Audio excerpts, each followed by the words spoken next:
I wasn't planning to stop by that day. I was driving through my daughter's neighborhood after finishing a site inspection in Westfield and figured it wouldn't hurt to check in on Dan, my son-in-law. He'd recently taken on a few legal headaches for a development permit I needed expedited, and I thought I'd swing by to thank him personally. It was supposed to be quick. No drama, no suspicion. Just a father-in-law being courteous. But fate doesn't give warnings. It leaves signs, small ones, like a silver Lexus where it shouldn't be. My wife Margaret drives a silver 2020 Lexus RX 350. We bought it 2 years ago as an early anniversary gift. That car should have been parked in our garage, but there it was, sitting bold as brass in Dan's driveway, engine still warm and windows slightly cracked like someone didn't expect to stay long. My brain fumbled for explanations, but nothing fit. Margaret was supposed to be at work.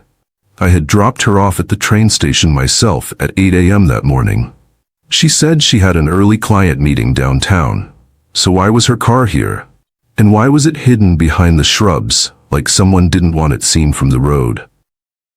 I parked down the street, heart knocking a little harder than it should have for something so minor. Maybe she was dropping something off.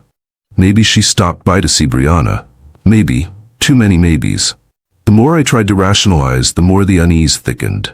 Something was wrong. I killed the engine and walked up the sidewalk with slow, quiet steps. I don't know what I expected, but it wasn't what I heard next. The window near the living room was cracked open, just an inch. Enough to let the spring breeze in, enough to let voices out. And that's when I heard it. Margaret's voice. Casual, relaxed, almost amused. When the old fool finally signs the papers, we'll have everything we planned for. I didn't move. Couldn't. That voice, her voice, sounded like someone else entirely. Someone cold, someone rehearsed, someone who wasn't my wife. My pulse thudded in my ears. I stepped back, just out of view, and listened again. This time, it wasn't just her. It was Dan. Their voices carried clearly through the half-open window, and with each word, my stomach twisted. Dan's voice followed, low and smooth, like he was laying out a case in court. We file in June. Irreconcilable differences. With the new statutes, Margaret gets half of everything, plus lifetime support. Margaret laughed again. The business alone is worth what? 12 million? Dan answered. More when we include the rental properties and your vacation home. You'll walk away with 20, easy. My body locked up. I couldn't move. Couldn't think. Every cell in my body screamed to burst in, confront them. But I didn't. I pulled back from the window, breath shaky, hands damp with sweat. I needed more than emotion. I needed evidence. I reached into my jacket, pulled out my phone, and hit record. My thumb hovered over the screen as the recording timer began. I didn't want to believe what I was hearing, but I knew, deep down, I needed to let it play out. I needed to hear it all. Dan's voice cut through the window again, cold and calculating. He practically handed us everything. We've got copies of his bank statements, property deeds, and business evaluations. The whole portfolio. He made it easy. Margaret's voice followed, laced with contempt. 2 years of playing the devoted wife, pretending to care about his stories, acting interested in payroll issues and construction headaches. He thinks I love him. God, the man is clueless. I stood there, pressed against the outer wall, heart pounding in my throat. 25 years of marriage unraveling in seconds. Their voices had no caution, no remorse, just strategy. Margaret had been acting for years, maybe decades. And Dan? He was the architect of the entire plan. My life, my legacy, all reduced to a checklist in their betrayal scheme. Another twig cracked beneath my shoe. Not loud, but enough to change the air inside. The talking stopped. Silence swelled, thick and alert. Did you hear something? Margaret asked, her voice tighter now. Probably just the neighbor's cat, Dan replied, but there was hesitation in his tone. You're paranoid, he added. Can you blame me? She shot back. If Alan finds out. He won't, Dan interrupted, trying to sound confident. He couldn't spot a conspiracy if it wore a neon sign. And then he laughed. That low, smug lawyer laugh. I didn't dare move. Not a muscle. I stayed frozen against the brick, the phone still recording, my breath shallow. My feet were numb, but my mind was wide awake, tracking every word, every detail. When they resumed speaking, it was quieter, more guarded. But I got enough. I got what I needed. 20 minutes later, I slipped back to my car and sat in the driver's seat, staring through the windshield at nothing. That house, my daughter's house, had just become the setting of the worst moment of my life. I looked down at my phone, the recording still active. 43 minutes. That's how long it took to dismantle 25 years of love, loyalty, and sacrifice. I ended the recording, saved the file, and backed it up to the cloud without thinking. My hands moved on instinct. My mind was somewhere else, somewhere between heartbreak and disbelief. Dan, the man who married my daughter. The man I invited into my home, into our family, into our trust. I paid for their honeymoon, bought them a down payment for that house. He called me sir for the first 6 months. And all that time he was watching, calculating, waiting for a moment to strike. And Margaret, Margaret, my wife, my partner, my everything. She was the one who held my hand through 2 surgeries, the one who planned surprise birthdays, decorated Christmas trees, and made me believe we were building something real. Now I saw it for what it was. Theater, a performance designed to keep me blind while she slowly stole everything. I thought about Brianna, our daughter. What did she know? Was she in on it? No, I refused to believe that. She was too good, too principled. But she was married to Dan. That complicated everything. I couldn't talk to her. Not yet. Not until I understood how deep the betrayal went. I turned the ignition but didn't drive away. I just sat there, hands on the wheel, trying to ground myself. This couldn't be handled with emotion. Emotion would get me caught. Emotion would get me blindsided. What I needed was control. Strategy. Precision. The same skills I used to build a $12 million construction company. They thought I was just a worker, just a builder. But I didn't build my life by accident. And I wasn't going to let them take it from me without a fight. The engine purred to life, but my thoughts were louder. They thought I was a fool. But fools don't survive 35 years in construction. Fools don't navigate banks, permits, unions, inspections, and city councils. Fools don't build empires from scratch. No, Margaret and Dan had made a mistake. They'd underestimated me, and that was going to cost them everything. I got home before Margaret. The house was quiet, just the way I needed it. No sound but the click of my shoes across the hardwood floor. I didn't turn on the lights. I sat in the dark, phone in my hand, replaying fragments of the recording. Her voice, Dan's voice, the way they spoke so confidently about what they were going to take from me. It wasn't just betrayal, it was calculation.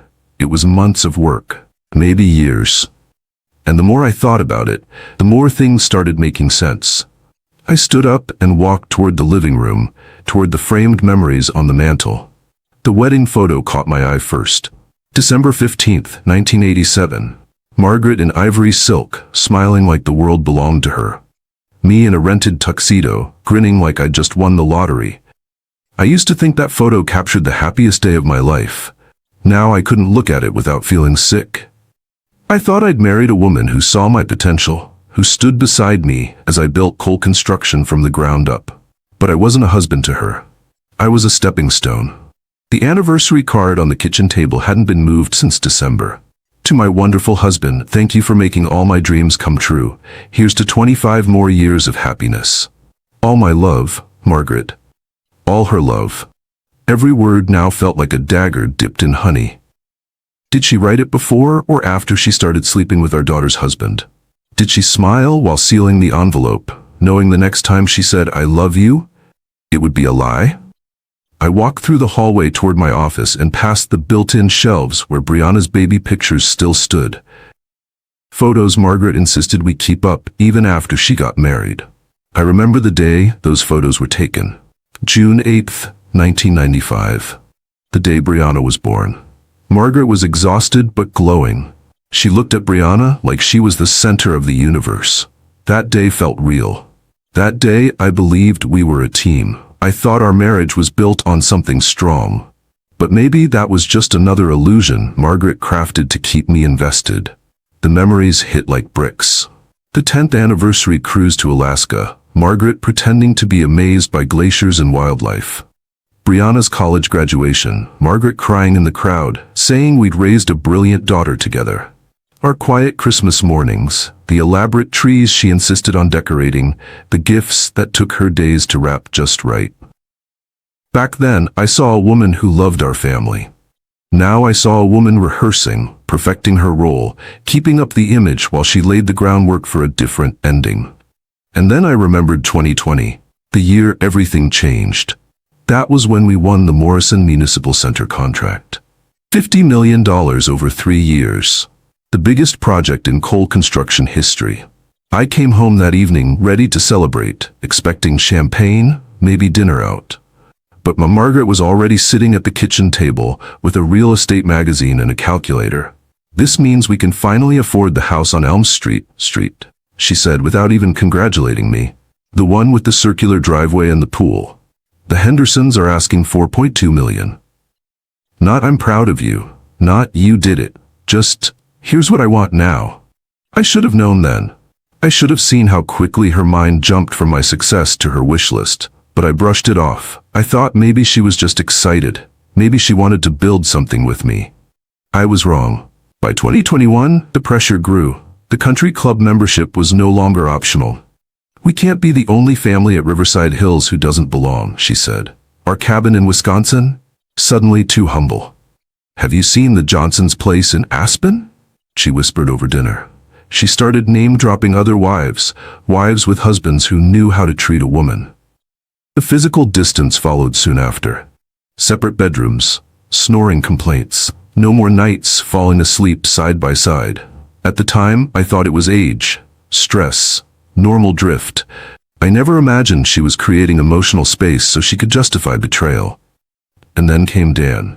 After Brianna's wedding in September of 2023, Margaret suddenly became fascinated by legal questions. What happens to property in a divorce? How does spousal support work? Can a wife claim rights to a business even if her name isn't on the documents? I remember her pretending it was for a friend from book club. I even helped her look up a few answers. I was helping her prepare to destroy me. She started asking about financial documents, things she never cared about before. Business valuations, retirement accounts, insurance policies. "Just curious," she said. "We should be on the same page, right?" Meanwhile, she kept her own credit cards, her own accounts. I didn't think twice. I believed we were still a team. I believed she was still my wife. But that was the illusion. Margaret had been documenting my assets while I was working 16-hour days to grow them. She played the devoted wife while collecting leverage. She smiled while rehearsing betrayal. And all the while, she was teaching Dan how to take me down. I stared out the office window, the sunset bleeding gold across the driveway. That same silver Lexus would pull in soon, with Margaret behind the wheel, pretending to be tired from work, pretending like everything was normal. But I wasn't the same man who left the house that morning. I'd heard the truth. I'd seen the pieces connect. And I knew, with chilling clarity, that Margaret hadn't loved me in years. She'd been planning this for a long, long time.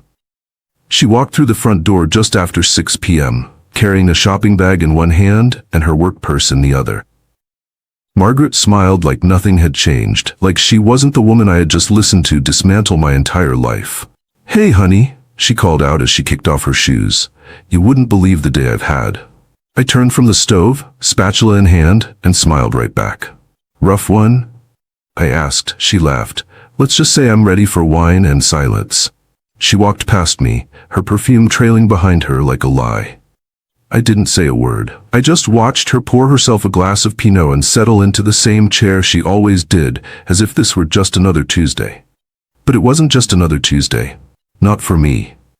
I had heard too much. I had seen too clearly. And now I was playing a different game entirely. What they didn't know, what neither of them could have imagined, was that I hadn't fallen apart. I hadn't stormed into that room or shouted accusations or begged for answers. No. I had done what I've always done when things get serious. I went quiet. I went still. And I started planning. Because while Margaret was toasting to her victory and Dan was congratulating himself for a scheme well played, I was already 10 steps ahead. I knew I couldn't win this with emotion. They were counting on that, on me unraveling, reacting like a man cornered. But I wasn't cornered. I was collecting. After dinner, I cleaned the dishes while Margaret took a bath. I scrubbed the wine glasses she barely drank from and placed them gently in the rack. I folded the kitchen towel exactly the way she liked it. I let the routine stay intact. knowing it wouldn't last much longer. She thought I was clueless. She thought I was still the man who believed her every word. But that version of me died the moment I heard her say, "The man actually thinks I love him." When she went to bed early claiming a headache, I sat in the living room with my laptop and pulled up the audio file. I listened to the entire 43 minutes again. Not to torture myself, but to memorize the structure of the betrayal. Dan's timeline, Margaret's language, the documents they already had, the way Dan described me, he practically handed us the keys to his kingdom. I replayed that line 3 times. I sat in that living room, surrounded by furniture we picked out together. Walls I had painted, shelves I had built with my own hands, and realized the depth of the performance. She never intended to grow old with me. She intended to outlast me, just long enough to make the extraction clean. But she forgot who I am. I'm not just a man with a business. I'm a builder, a planner, a survivor. And unlike her, I don't get emotional when the pressure mounts. I get focused. By midnight, I had written down a list of everything they had mentioned in that recording. Every asset, every account, every potential move. I marked what they thought they knew, and more importantly, what they didn't. I had more resources than either of them realized. Hidden structures, backup systems, and friends who owed me more favors than I could count.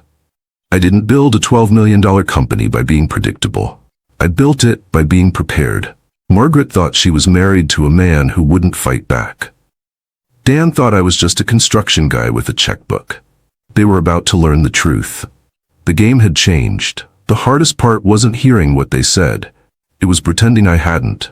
Pretending I didn't know that every smile was a mask, every question a probe, every dinner a performance. That was the test. To keep my hands steady while holding a knife they couldn't see. To act like the husband she still believed she was deceiving. Because timing matters. And so does silence. The next morning, Margaret made coffee like always. She hummed a song she never finished, the same one she always hummed when she wanted to fill space without talking. I sat at the table, reading the business section, nodding when she mentioned something about Brianna's latest brunch photos. I answered in short, warm sentences. Nothing cold, nothing sharp. I kept my voice even, casual. I didn't let her see the storm behind my eyes. At 9:30 a.m. she kissed my cheek and said, "Call me if you need anything, okay?" I smiled back. I always do. She left through the front door, heels clicking softly against the tile.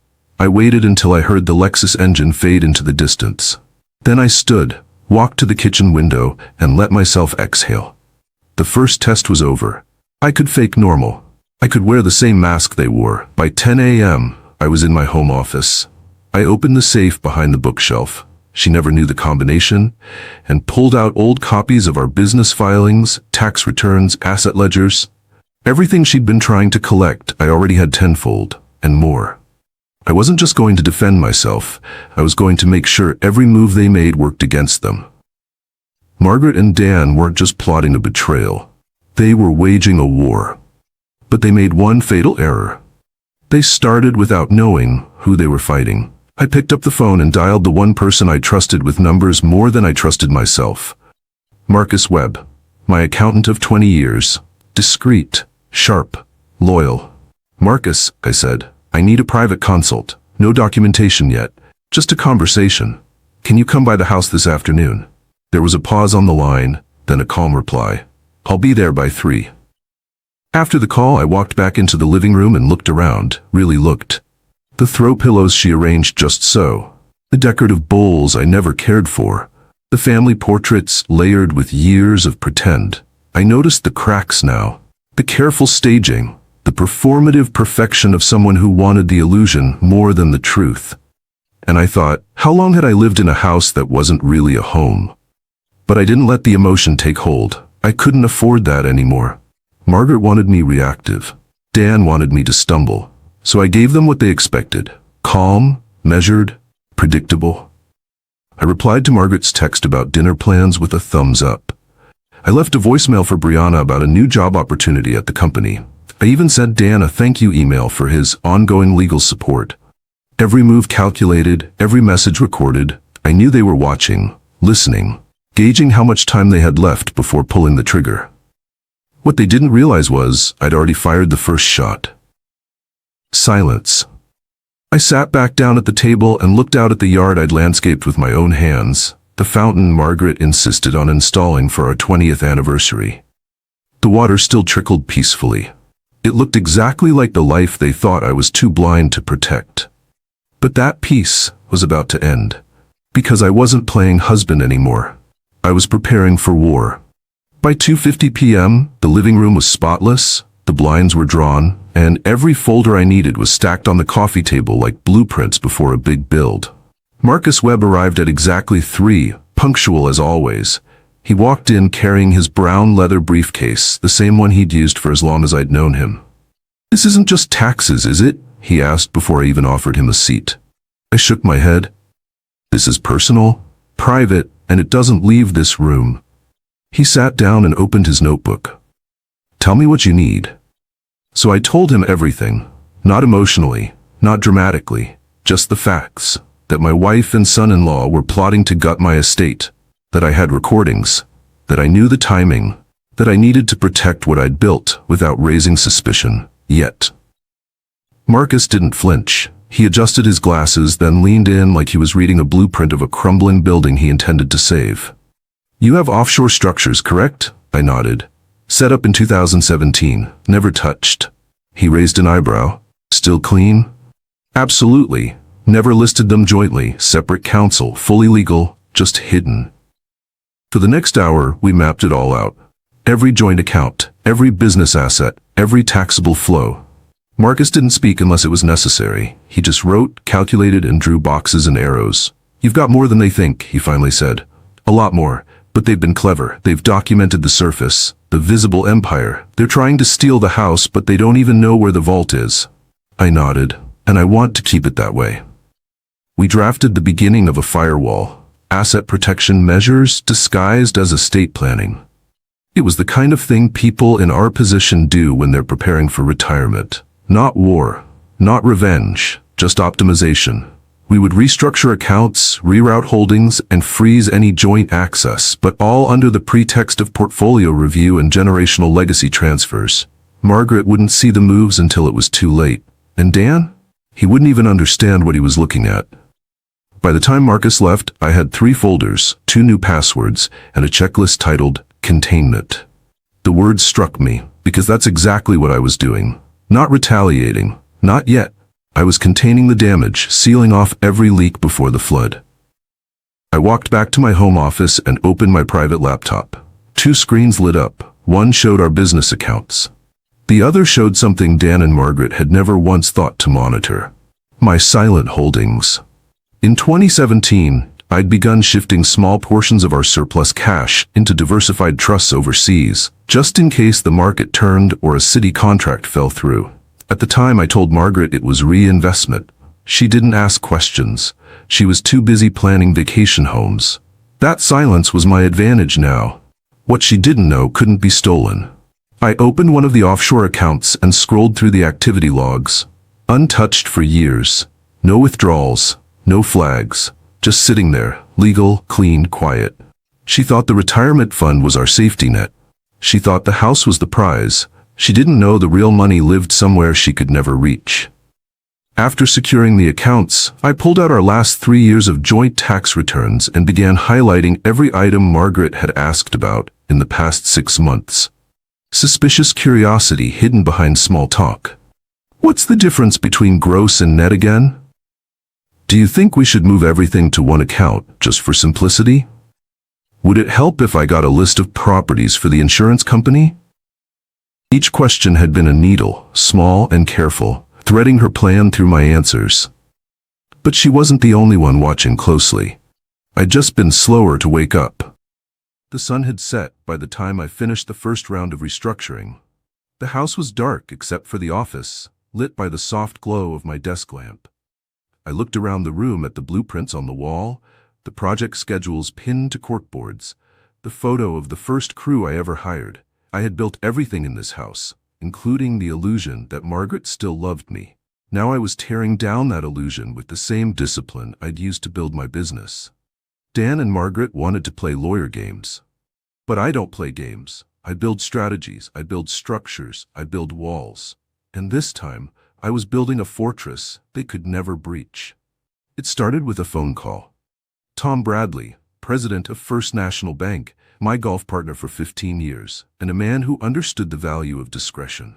We met at the bank's executive conference room on a Thursday morning, the air heavy with polished wood, leather chairs, and quiet power. I slid the documents across the table. Estate review forms, security audit triggers, and authorization for temporary access restrictions. Tom raised an eyebrow. "This is comprehensive, Alan. You sure you want this activated today?" I didn't flinch. "I want every joint account, every credit line, every automatic transfer under freeze status until personally reauthorized by me. I want to know who tries to access what and when." He nodded once. "Understood. Security measures will take effect the moment you sign." At 11:47 a.m., I put pen to paper. At 12:03 p.m., the first alert came through. Margaret's card had been declined at Riverside Country Club. By 12:15, a second alert. Then a third. I sat in my truck in the parking lot of one of our commercial sites, watching the notifications roll in like the first drops of a storm. For 25 years, Margaret never had to think about money. It just worked. Bills were paid, cards were approved, clothes were bought. Wine flowed. Now, she couldn't even buy lunch without running into a wall she never saw coming. At 12:50 p.m., my phone rang. "Margaret." I let it ring once before answering with the same tone I always used. "Hey, everything all right?"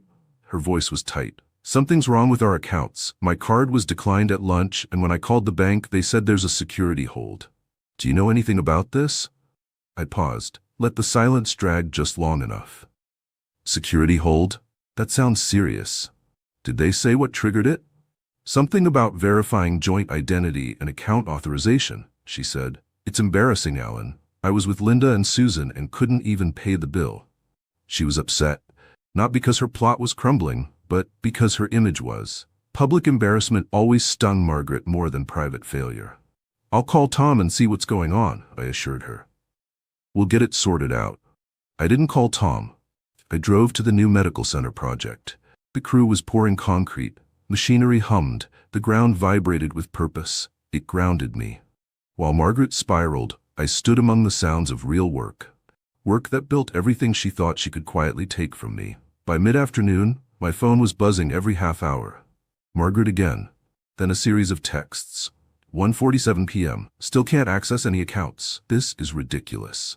2:23 p.m. Tom Bradley's assistant said he's in meetings. Can you escalate this? 15 p.m. Even our emergency credit line is frozen. I can't buy groceries, Alan. Each message made me more certain I was doing the right thing. This wasn't revenge. It was a reset. For 25 years, she operated in complete security, all provided by the man she was now plotting to destroy. That illusion was gone now. This was what control felt like. Then came Dan. At 4:30 p.m., Mike Rodriguez, the private investigator I'd quietly hired 2 weeks earlier, called with an update. "Thompson tried accessing the joint account with your wife 3 times today. Got locked out. Then tried to withdraw funds from another, looks like your daughter's education trust. That's frozen too, per your instructions." "And his reaction?" I asked. Mike chuckled. "Angry. 3 calls to the bank. Demands, threats, legal posturing. You know the type. Man who's used to getting what he wants." "Let him sweat," I said. "Let them both sweat." By 6 p.m., I was home again, sitting in my office surrounded by the day's battlefield reports. Everything I'd set in motion was working. The money was locked. The access points were sealed. Every avenue they thought they had was now blocked or monitored. Margaret's financial security had been reduced to whatever cash she had in her handbag. Dan's leverage had collapsed into a frozen portfolio. The beauty of it all? It was legal, clean, documented, no drama, just a husband exercising his right to protect marital assets during a period of financial review. No court could challenge it, no lawyer could spin it as malicious. But Margaret and Dan, they knew the truth behind the freeze. And that was the point. At 6:47 p.m., Margaret called again. This time, I answered with curiosity. "Hey, how was the rest of your day?" There was a pause. "Alan, what's going on?" "With what?" "With everything," she snapped. "The accounts, the cards. I feel like I'm being locked out of my own life." I kept my tone calm. "I'm just reviewing a few things. Estate planning. You know how it is, wanting to get ahead of the paperwork before we get older." "Since when?" she asked. "Since always. You just never noticed." Her silence was long. The kind of silence people hold when they realize the game's no longer going their way. "Alan, if something's wrong, we can talk." "I agree. We should talk soon. About everything." After I hung up, I leaned back in my chair and stared at the ceiling. The trap wasn't just financial, it was psychological. For the first time, Margaret and Dan were reacting, not planning. Scrambling, not strategizing. They thought they were in control. They were wrong. Dan Thompson had always played the part well. Sharp suit, clean haircut, the confident voice of a man who'd memorized courtroom procedure and believed charm was a substitute for character. But what Margaret never understood, what Dan himself failed to grasp, was that showmanship only gets you so far. When things go wrong, what matters isn't how you perform under lights. It's how much you've buried in the dark. I started with the basics. His debt profile. I had Mike Rodriguez dig into public financial disclosures and speak quietly to a few contacts in the legal and construction world. The picture came together fast. Dan was leveraged to the edge. Over $180,000 in student loans, still unpaid despite his polished image. He leased an office on the top floor of a downtown tower for the optics, $8,500 a month, twice what he should have spent. Ironic, considering how often he billed clients for budget-sensitive consultations. By day 3 of the freeze, Mike had uncovered the rest. Dan owed thousands to local subcontractors, people I'd known for decades. Men who had done honest work and were still waiting on payments Dan kept promising were processing. Bob Martinez from Martinez Electrical had been chasing a $7,400 invoice for 8 months. Steve Chen from Chen Plumbing, $9,200, same story. Randy Foster, the roofer I'd hired on my first real job, was still waiting for $6,500 from a project last fall. And Dan? He wasn't just late, he was dodging them. "He always says next week," Bob told me, voice flat, then stops answering calls. These weren't isolated cases. It was a pattern. Dan wasn't just overextended, he was covering personal expenses with professional funds. At first I thought it was just poor judgment, but then I saw the legal angle. A quiet complaint had already been filed with the state bar, allegations of trust account mismanagement. Dismissed for now, but not forgotten. Even an accusation like that lingers like smoke in a closed room. In legal circles, 2 things matter more than performance: integrity and money. Dan was bankrupt on both, and Margaret had tied herself to him like a drowning woman grabbing an anchor. That same evening, I sat in my office, reviewing the findings when Marcus Webb sent over a new report. Margaret's credit card history. She'd been funneling over $47,000 in unauthorized transfers to a joint savings account under Dan's name. That account had never appeared on any of our household statements. It existed quietly, fed in increments over 8 months. Hidden until now. The purchases told a story all their own. Luxury lunches at Riverside, designer handbags, $300 spa treatments that lined up suspiciously with the night she claimed to be volunteering. One particular charge stood out. A Hermes handbag, purchased last Tuesday for nearly $6,000. The same morning she told me we should cancel our vacation plans to tighten the budget. She lied to my face about saving money while wiring thousands to her lover. But what Dan didn't realize, what Margaret never saw, was that I'd already isolated that account, flagged every transaction, and scheduled a formal report with my banking institution's fraud department. She'd tried to steal from me. Now the evidence showed she was stealing with him. Still, I wasn't done. I wanted to know just how exposed Dan really was. So I made a call to Jim Morrison, head of Morrison Concrete, a man who owed me nothing but had always respected the way I ran my business. "Jim," I asked casually, "you ever worked with Thompson on any legal cases?" He laughed dryly. "Yeah, once. Never again. Guy talks a good game, but always overpromises. When you look beneath the surface, there's not much holding him together." Jim had subcontractors who were still chasing Dan for payments. He also knew of 2 former clients who'd filed complaints with the local ethics committee, misuse of client funds. One case was dismissed due to insufficient documentation. The other, still pending. It was enough. I leaned back in my chair and stared at the ceiling. Dan and Margaret thought they had this all figured out. They thought they were targeting a man too trusting to protect himself. What they didn't realize was that I'd been doing business in this city for 35 years. I built homes, schools, city centers. I hired hundreds of people, paid millions in wages. I shook hands with everyone who mattered, and I remembered every name. Dan wasn't just unethical. He was sloppy, overconfident, the kind of man who got by on borrowed image and fake respect. He had no foundation, just flash. And now, that flash was fading. Fast. Margaret picked the wrong man to build her exit plan with. And Dan? He picked the wrong man to rob. The cracks were showing, and I was ready to drive the wedge straight through them. The call came just after 8 p.m. I was in my office, scanning old partnership contracts, when Brianna's name lit up my screen. I took a breath before answering. "Hey, sweetheart," I said, keeping my voice light. "How's your day going?" There was a pause, just long enough to tell me this wasn't a casual call. "Dad," she said gently, "I need to ask you something. Is everything okay between you and Mom lately?" I leaned back in my chair, staring at the ceiling like it might give me a script. "What makes you ask that?" Her tone shifted slightly, just enough to hint at concern. "Little things," she said. "Mom seems tense. She's been complaining about money more than usual, which doesn't make sense since business has been going great. And Dan keeps asking me weird questions about the company, like how your ownership structure works, or who has final say on business assets. It just feels off." My fingers tightened around the armrest. I kept my tone measured. "Maybe they're just curious. You know your mom, she's always been anxious about financial security." "Maybe," she replied, but I could hear the doubt creeping in. But something about the way Dan asks, he's careful, like he's fishing. And I don't get why he's suddenly interested in our family business unless something's going on. Her words landed like soft footsteps on hardwood floors, quiet but unmistakable. I wanted to tell her everything right then, to warn her, to protect her.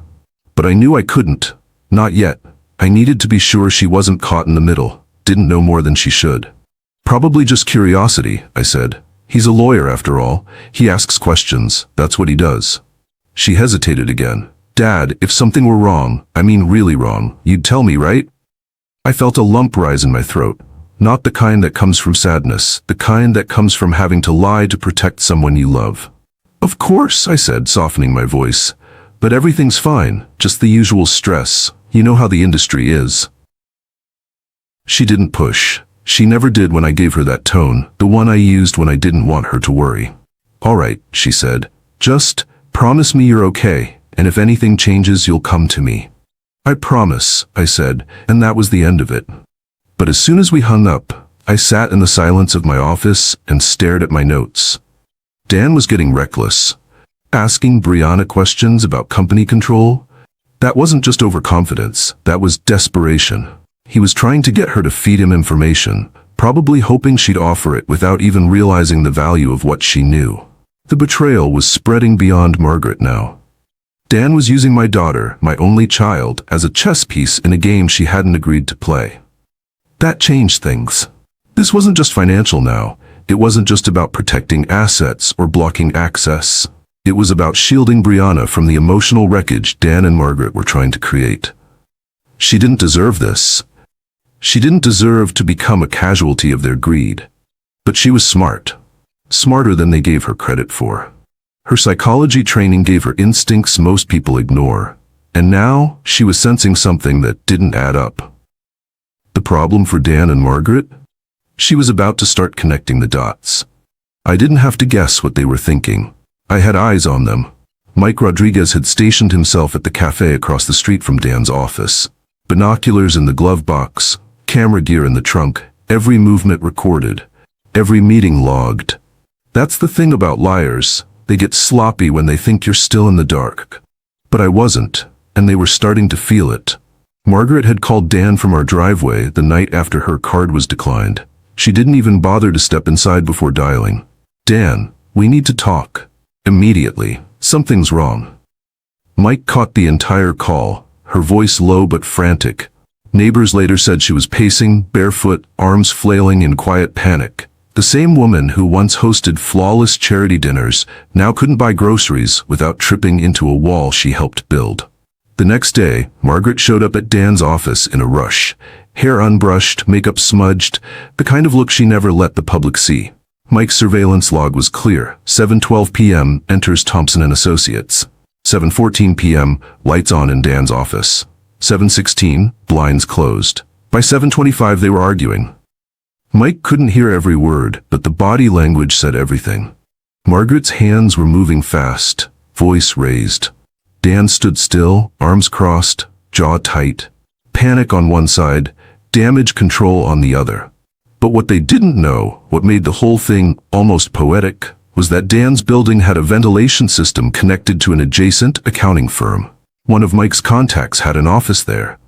And with the right placement, the walls weren't as thick as they seemed. "Alan knows something," Margaret hissed. "He's cut me off from everything." "It's not coincidence," Dan replied. "He showed up that day at Brianna's house, right when we were talking about the plan. He must have heard something." "How much?" she asked, and the silence that followed said more than any sentence. "Enough," Dan finally muttered. "Enough to understand what we're doing. He probably recorded us." They went quiet after that. Long stretches of silence broken by paper rustling, panicked pacing. When Margaret spoke again, her voice had shifted from fear to calculation. "So what do we do?" Dan didn't hesitate. "We escalate. No more gradual moves. We file for emergency divorce proceedings on Monday, accuse him of financial abuse, freeze his assets, force him to respond." Margaret sounded unsure. "That's aggressive." Dan didn't flinch. "We paint him as controlling. Say he's locking you out. Say you're scared. You want to leave, but he's threatening your access to the life you built together." "But he never threatened me," she said. "He's never even raised his voice." "That's the beauty of it," Dan replied. "You don't need bruises anymore. Emotional control, financial manipulation, isolation. That's all the court needs." I sat in my office listening to the recorded feed through Mike's secure line. The level of their deception was staggering. They weren't just trying to take the money. They were rewriting history, turning my years of quiet sacrifice into a weapon against me. And the way Dan spoke, detached, clinical. He wasn't a husband to Brianna. He was a strategist, a legal tactician plotting a full character assassination. "We need to be smart," Dan continued. "Everything we say from here on has to support the victim narrative. You're scared, you're unsure, you're trying to protect yourself, every email, every text." Margaret agreed. "And Brianna?" "She's hesitant," Dan said. "Too analytical, but that's good. We use that. Say your daughter can't see it because she's been emotionally conditioned by him. We turn her skepticism into a symptom." I hit pause. They were going to use my daughter's professionalism, her training in psychology, as proof that I'd manipulated her. They were preparing to twist her neutrality into evidence of my abuse. It wasn't just about money anymore. It was about control. Not just of accounts, but of perception, narrative, and family. Back at Dan's office, Margaret stood, arms crossed. "This isn't how I thought it would go." Dan's voice dropped low. "We're too far in, Margaret. This isn't about comfort anymore. This is about survival." And just like that, their roles were clear. The woman who thought she was orchestrating the betrayal was now being led by the man who saw law as a battlefield. And Dan? Dan was desperate. Desperate men overplay their hand. I closed the laptop, walked outside. The air smelled like rain. The wind had picked up just enough to make the oak trees rustle. I stood there in the yard I'd landscaped myself and smiled. They were unraveling, quickly, and I hadn't even made my real move yet. Saturday morning. Margaret and Brianna met for brunch at Cafe Luna, their usual spot. Same corner table, same small talk starter. But this time, Margaret didn't come as a mother, she came as a strategist. She dressed down, softer makeup, simpler jewelry, pale sweater over her shoulders. The look of someone fragile, not furious, vulnerable, not vindictive. Mike Rodriguez was already stationed 2 tables away, sipping espresso and reading the paper. Brianna didn't know he was there, neither did Margaret. That was the point. Margaret reached across the table, hand resting on Brianna's. "Sweetheart, I need to talk to you about your father." Brianna looked up from her coffee, her body language shifting from casual daughter to cautious professional. "Okay," she said. "What's going on?" Margaret took a long breath. "I think something's wrong with him, mentally." He's been different lately, controlling, paranoid. He froze all our accounts. I couldn't even pay for lunch yesterday. Brianna didn't flinch. She'd heard half of this from me already. The rest, she was now hearing from the source. How long has this been happening, she asked. Months, maybe longer, Margaret replied. At first, I thought it was stress, but now I'm not sure. I think he's trying to intimidate me. Brianna paused, setting her cup down slowly. Mom, financial control can be abuse, but it can also be protection, especially during legal or business transitions. What's Dad's explanation? Margaret blinked, not expecting that level of clinical detachment. He says it's estate planning. But Brianna, I know him. This isn't normal. He's cutting me off. Has he threatened you? Brianna asked, voice even. Used physical intimidation? Tried to isolate you from friends or family? Margaret hesitated. No, but he's using money to punish me. Or protect himself, Brianna replied calmly. Depending on what he knows. Margaret leaned back, her practiced concern starting to crack. You sound like you're defending him. Brianna shook her head. I'm not defending anyone. I'm asking for facts. If I'm supposed to assess this as a psychologist, I can't rely on emotion. That hit Margaret harder than she expected. Her daughter wasn't reacting as a child torn between parents. She was observing like a clinician, testing the story, examining the delivery. Margaret's tone shifted. I'm just trying to understand what's happening to our family. Then be honest, Brianna said, with yourself and with me. The rest of the brunch was awkward. Margaret tried to redirect the conversation to Dan, painting him as a source of support during this difficult time. But Brianna wasn't buying it. She saw the inconsistencies. She saw the vagueness. She saw the shift in tactics. Margaret had come looking for validation, hoping her daughter's love would outweigh her training. But Brianna didn't play emotional games. She played by evidence, and Margaret had brought none. 20 minutes later, they left the cafe. Margaret looked shaken. Brianna looked calm, composed, still unsure, but less inclined to trust the version her mother had laid on the table. Mike followed at a distance, documenting their parting exchange. Margaret had underestimated her daughter. She thought she could bend her with emotional weight, but Brianna was smarter than that, stronger than that. And now she had doubts. The more Margaret tried to spin her story, the more it unraveled.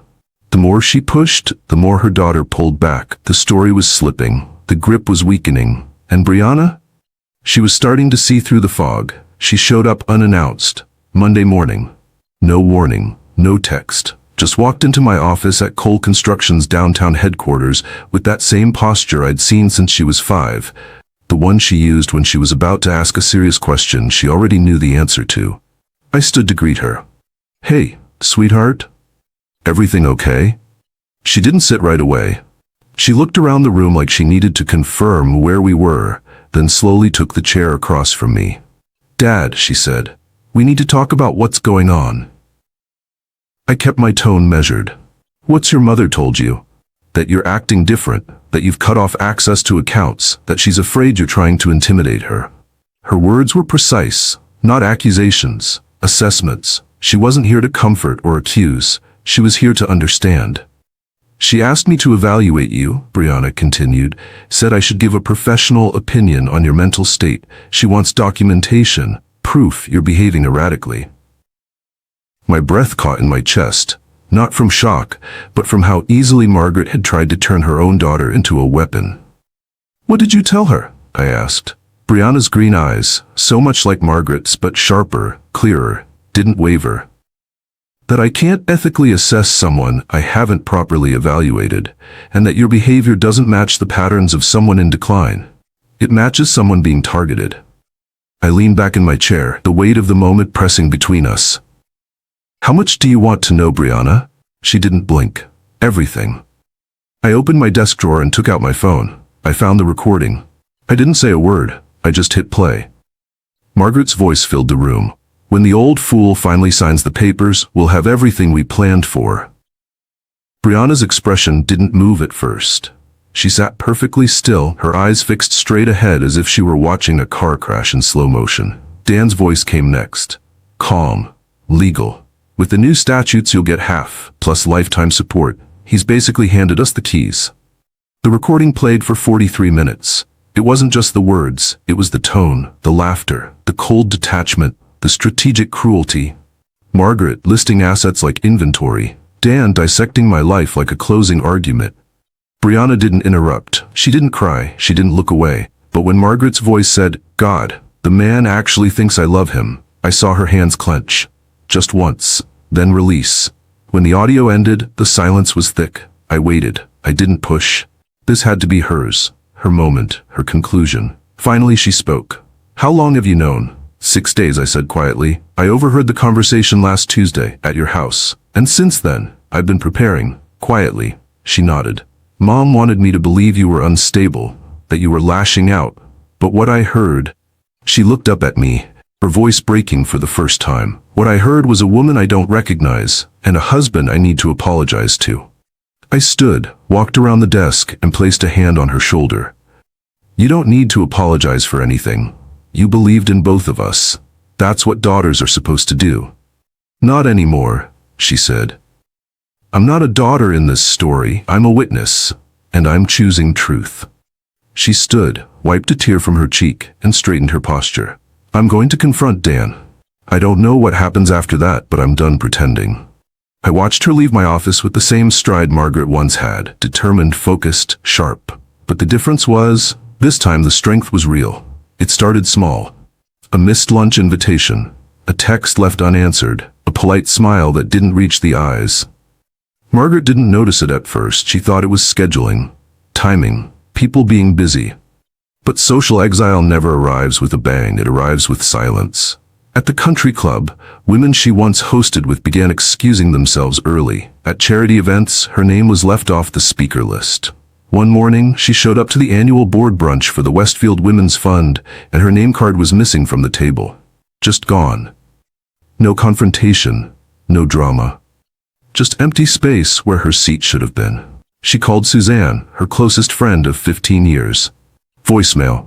She called again, then texted, "Hey, is everything okay?" No reply.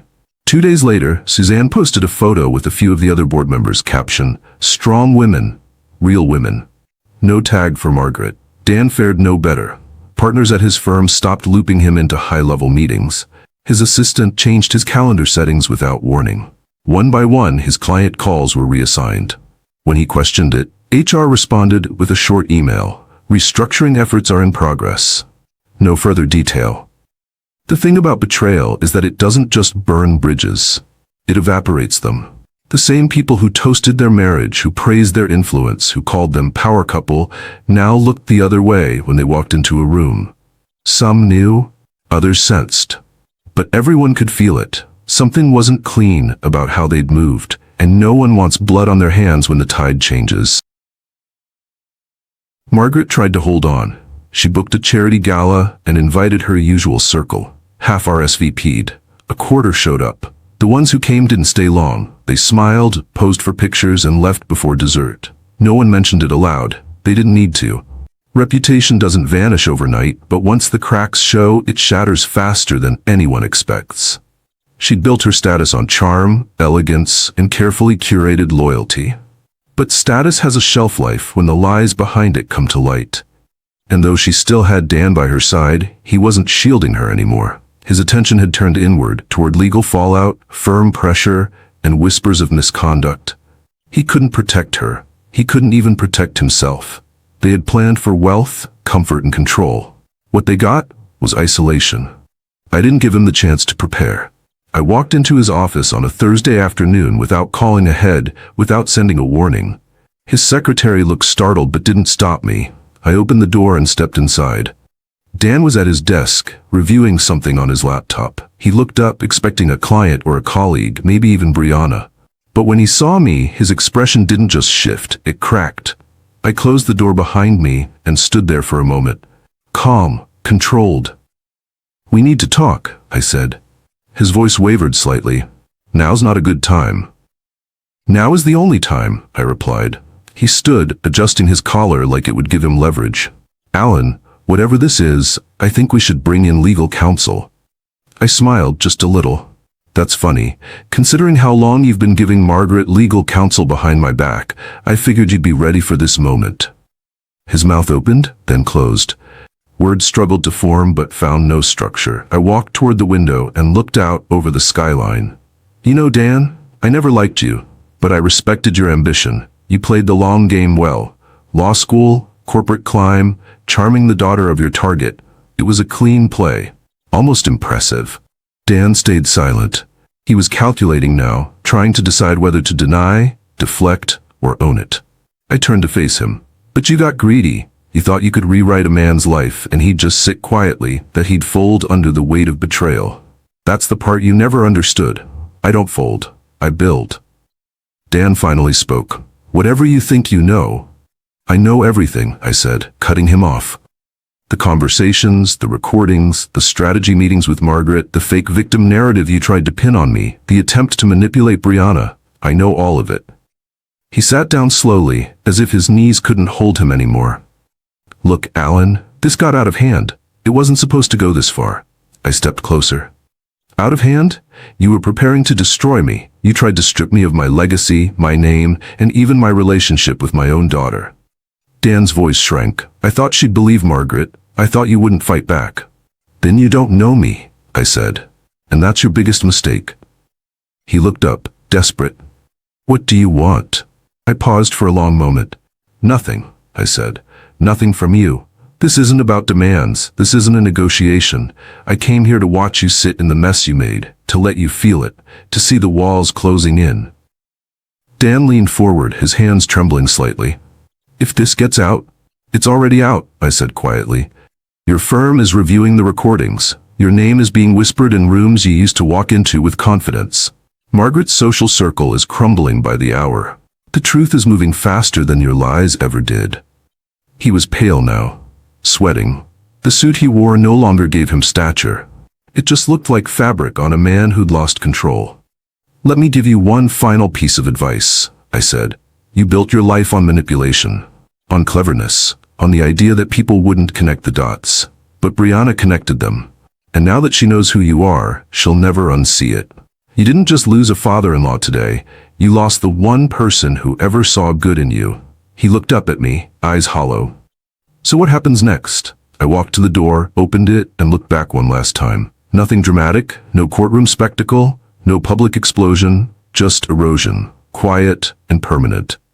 And then I left, not because I was done, but because he was. It came in the form of a letter, not from Margaret, but from her attorney, hand-delivered. Thick, expensive paper, legal phrasing wrapped in subtle venom. The letter alleged emotional distress. It accused me of financial manipulation, of withholding marital assets with the intent to punish. It demanded immediate release of all funds into a joint account, and warned of pending legal action if I did not comply. Margaret wasn't just trying to fight back. She was trying to flip the narrative one last time. She knew the walls were closing in. Knew her social circle had thinned. Knew Brianna had stepped away. But instead of accepting it, she doubled down. She wanted one final blow. Something to leave a scar. I sat in my office reading the letter in silence. No emotion, no anger, just disappointment. After everything, she still believed she could rewrite the truth on paper and make it real. What she didn't know was that her attorney had already received the recordings. Dan hadn't told her. After our confrontation, he'd gone quiet, panicked, isolated, unsure of who to trust. And in that uncertainty, he let his guard down. The same firm representing Margaret was now reconsidering their involvement. Quiet calls had been made, files reviewed, timelines cross-checked. Her narrative didn't hold. That night, she called me. For the first time since it all began, she used my name the way she used to. Soft, familiar. Alan, can we talk? I didn't say no. I let her speak. She began with charm, how we had built a life together. How things had gotten confused, how Dan had pushed things too far. How she missed Brianna, how she missed me. But the longer she spoke, the more obvious it became. She wasn't apologizing, she was negotiating. I never meant to hurt you, she said, but you made me feel invisible, like I didn't matter anymore. So you erased me, I asked quietly. She paused. No, I just needed to feel powerful again. There it was, not love, not regret, just the hunger for control. I have one condition, I said, one path forward. She waited, hopeful. Withdraw the letter, publicly, admit the lie, clear my name. Silence. If you do that, I won't pursue further action, but if you don't, every word you spoke behind my back becomes public record. She didn't respond that night, but 3 days later, her attorney sent another letter, this time a retraction. The accusations were rescinded, the emotional distress claim withdrawn.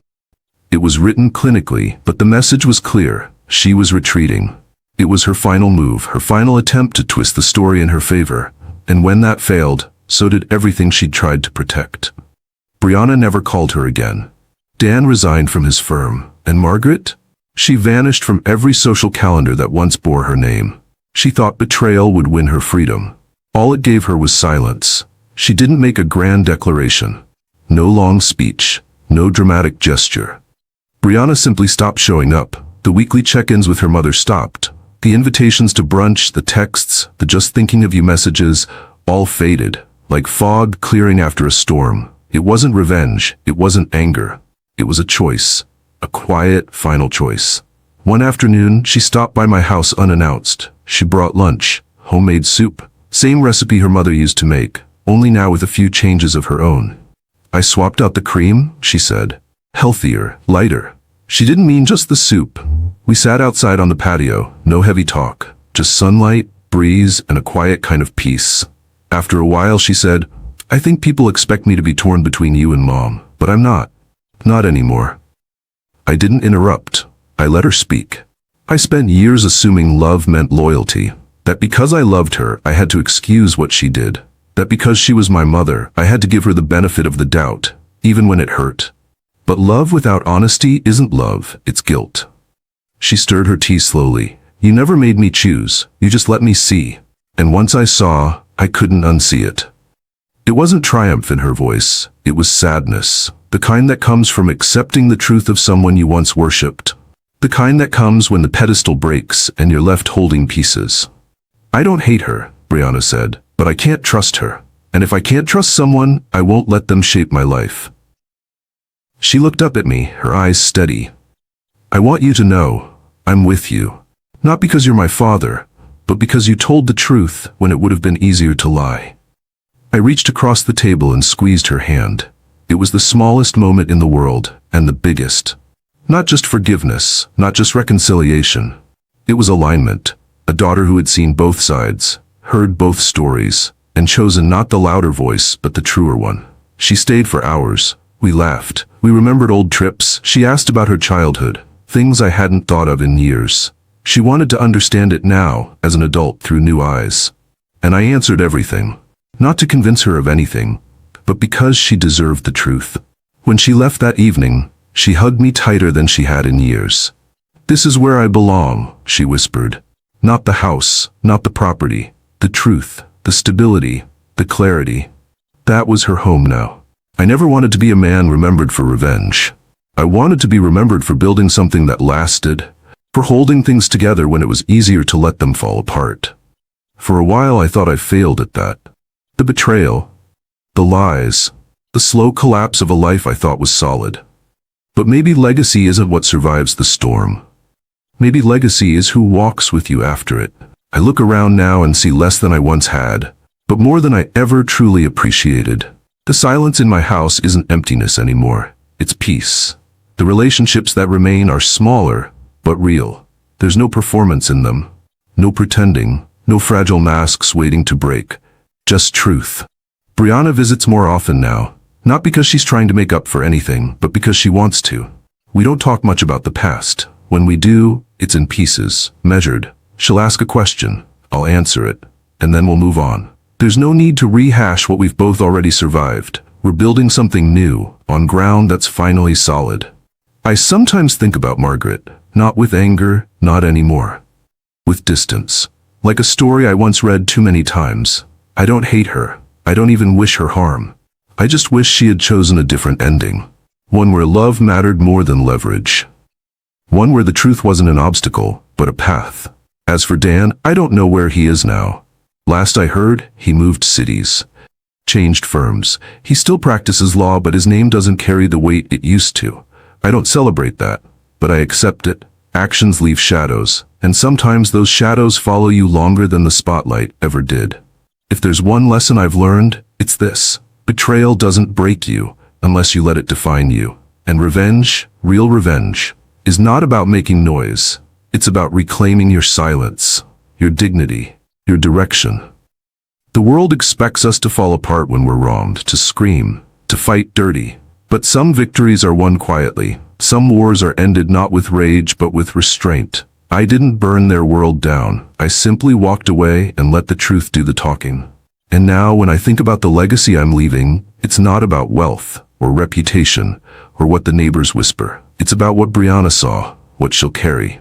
Not just the scars, but the strength. Not just the betrayal, but the way we rose after it. One day, she'll tell her own story. And when she does, I hope she remembers that her father didn't collapse when the people closest to him turned cold. He rebuilt, not out of spite, but out of purpose. Now let me ask you something. If you found out your wife and your son-in-law were planning to take everything you built, your home, your business, your daughter's trust, would you forgive them? Or would you walk away and let the truth dismantle them on its own? Because sometimes the strongest form of revenge is silence. Not the kind that comes from weakness, but the kind that comes from knowing you've already won. What would you have done in his shoes? Would you have gone public? Would you have confronted them sooner? Or would you have played the long game, just like he did? Let me know your thoughts in the comments below. I read every single one. And if this story hit you hard, if it made you think twice about who's really loyal in your life, then don't just scroll past. Hit that like button. Share this story with someone who needs to hear it. And if you haven't already, subscribe to Revenge is Mine. Because here, we don't just tell stories. We expose betrayal. We reveal the truth behind the smiles, and we show you what it really looks like when justice finds its voice.